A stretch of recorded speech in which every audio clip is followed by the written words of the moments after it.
프루랑 사이 안 좋은 건가?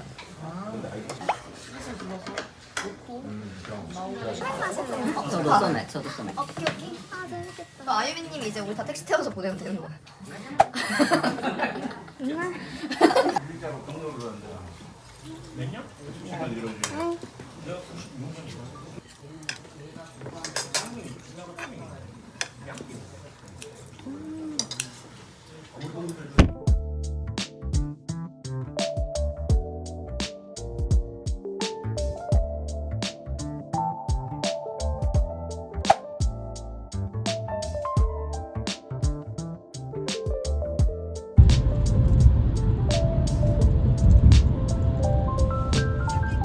最近読んだ本に書いてあった印象的な一文があったんですけど、ちょっとここに載せておきますが、40代のこの前半ってすっごく曖昧なラインにいると思ってて、しかも私ってこの年でキャリアチェンジをしてるじゃないですか。だから言ったらこう新入社員みたいなもんなんですけど、まだまだこう知りたいこともあるし学びたいこととかもあっても20代じゃないから、なんか無知でいることが30代前半だからといってそんなまだまだ無知な部分いっぱいあるんですよね。恥ずかしながらですけど、そういうところが難しいなと会社でも思うし、授業を聞いてても思うんですけど、それでもね、私は全然まだまだ分かんないことだらけだし、知りたいこともたくさんあるので、結局こう20代の子たちに混ざりながら分からないので教えてくださいって言ってる毎日なんですけど、おかしいボーダーラインにいるなと思ってます。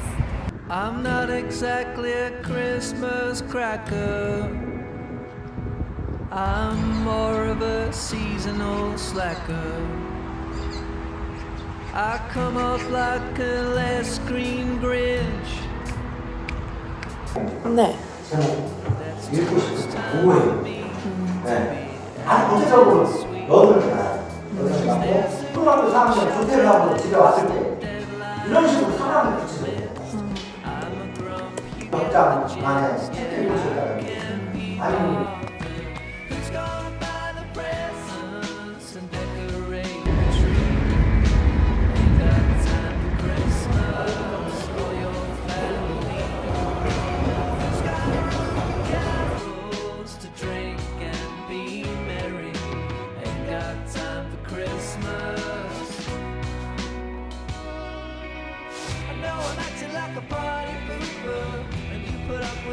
like a trooper.